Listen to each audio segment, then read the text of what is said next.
Hey guys, how you doing today? 751 kids have been discovered in a mass grave in a Saskatchewan boarding school, previously a residential school.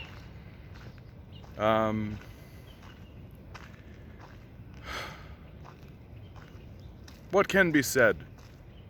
What can be said any longer about this? About this obvious and overt tragedy that has occurred here on Canadian soil.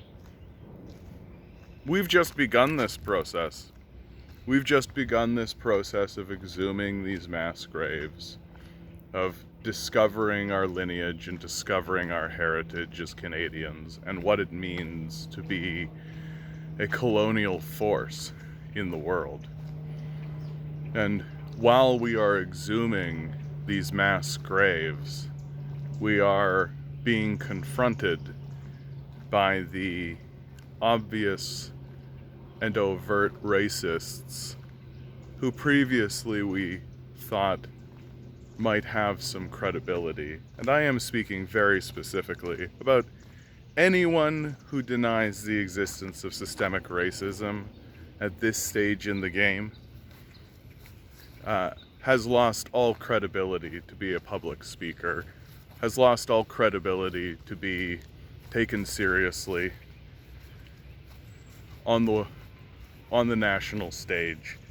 I am speaking, of course, of Rex Murphy, as always, Jordan Peterson, as always. The people, there's a pastor who came up recently here in Mississauga who asked us to, remember the good things that the residential schools did. Don't forget about the good things that the residential schools did.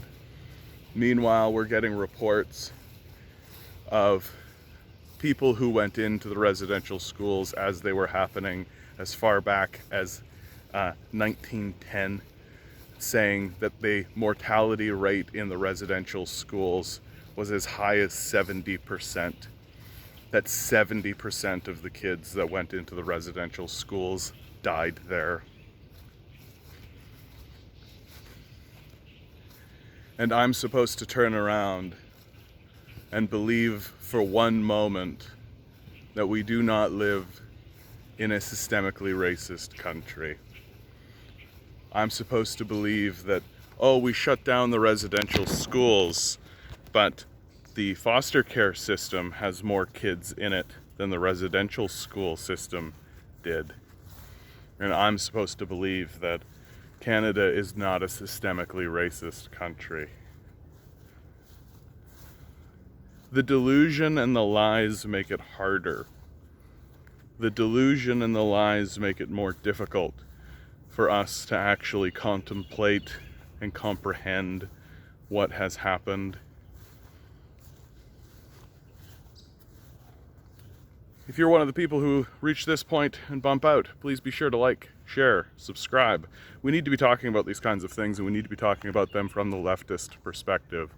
The far-right fascists who have taken over our discourse are happy to shrug and say, no, of course there's like an individual racist you can find, but systemic racism, oh golly, I can't think of such a thing. And these people are, of course, extraordinarily well-funded by the neo-fascist sociopath billionaire class. So please consider donating $1 down in the Patreon below to support a leftist voice like mine. Anything helps. Anything helps. We have to confront the high-level evil that this is. And we have to talk seriously about it. And we have to talk seriously about the fact that our current leadership is truly only interested in platitudes. The First Nations Indigenous Affairs Minister, who recently was ejected from the Liberal Party, sends out a message asking for Justin Trudeau to take this more seriously. And Carolyn Bennett fires back, pension? which is just a way to dismiss the concerns of this minister and pretend as though she's playing petty politics with a mass grave of 751 children found in Saskatchewan.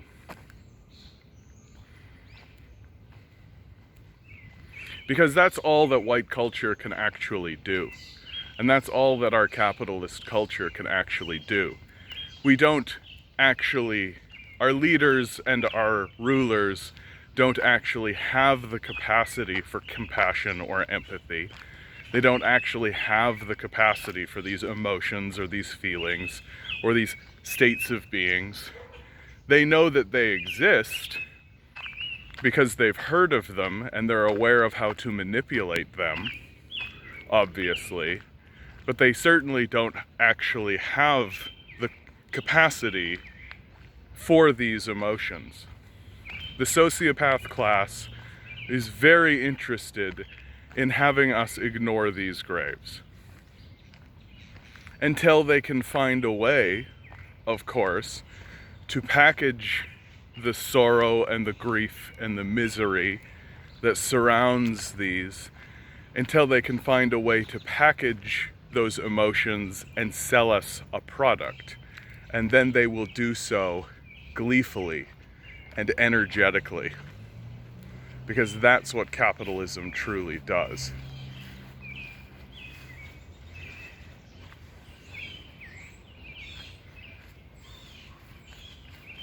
I am at a point now in this discourse where I am more than a little happy to say that we need to abandon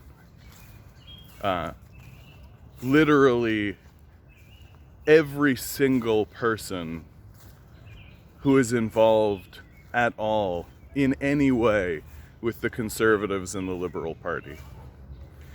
The Conservatives, as recently as this year, were openly denying the existence of systemic racism in this country. Aaron O'Toole stood up in front of us and attempted to downplay the seriousness of the residential school system, saying things like, well, it started as a good idea that became twisted when it was explicitly erected as a genocidal project, stated openly in the parliament by men like Aaron O'Toole, who then turn around and deny the significance of this moment. O'Toole, of course, has the wherewithal to pull back on his statements after it becomes obvious that he's a psycho for saying it. But this exists throughout the Conservative Party. And what can we do about it? What are we to do with these stupid, delusional old men who continuously stand up in front of us and deny the existence of wet water, and deny the existence of blue skies, and deny the existence of hot lava, who look at a situation that is obvious, overt, and directly in our faces and claim it doesn't exist?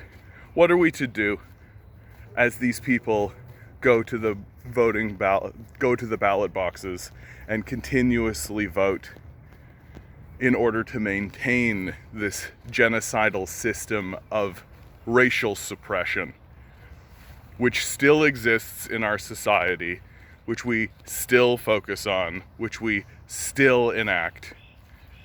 What are we to do? And the only thing that I can come up with is that we just continue to talk about it. That we continue to make statements like, oh hey, National Post, publishing overt racists who deny the existence of systemic racism in the country discredits your entire project.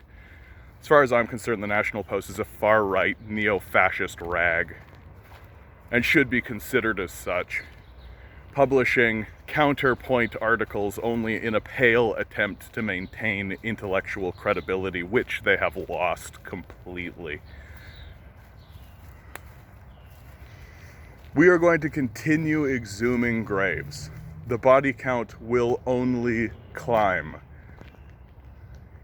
There are residential schools all across Canada.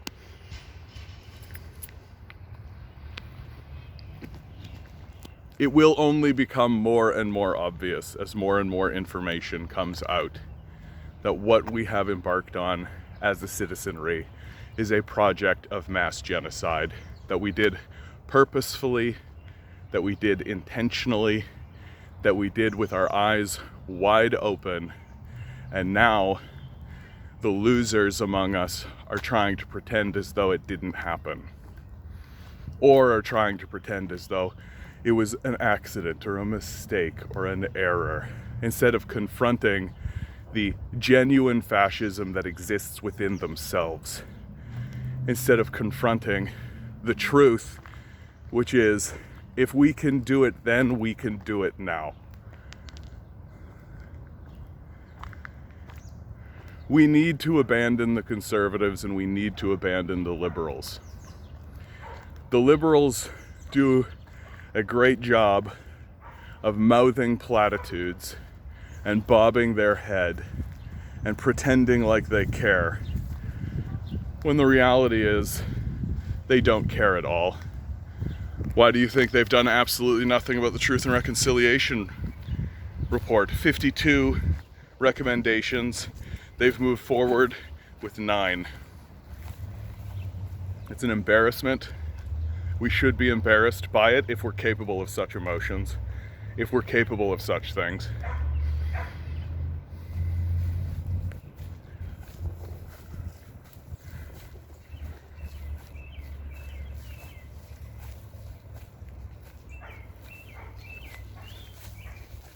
Because if we don't confront this, if we don't actually begin talking about healing, about forgiveness, about apology,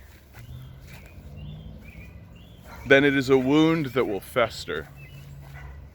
And we'll just continue acting in this way.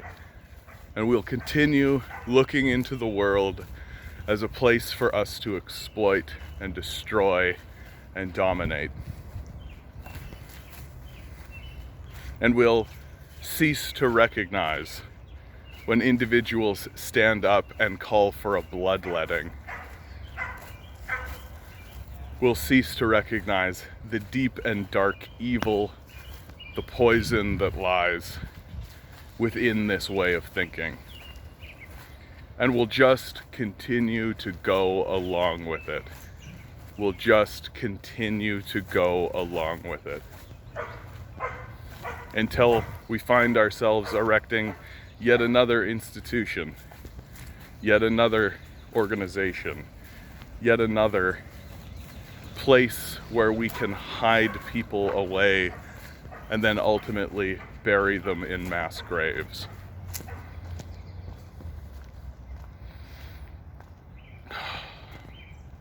This one sucks. This sucks. This whole thing sucks. Everything about this sucks. Under these circumstances, you're doing really well, guys. This is hard subject matter. This cuts down to the bone, into the marrow, as deep as it can go. Under these circumstances, you are doing well. You're making good decisions for yourself and the people around you. I know you are. The billionaire class is going to spend billions of dollars to obfuscate and gaslight you instead of giving a penny to keep people off the streets. Don't let them. Like, share, subscribe. Send $1 my way if you've got it. You are a divine being standing on divine energy. We could use some of it right now. Good luck. We're gonna need it.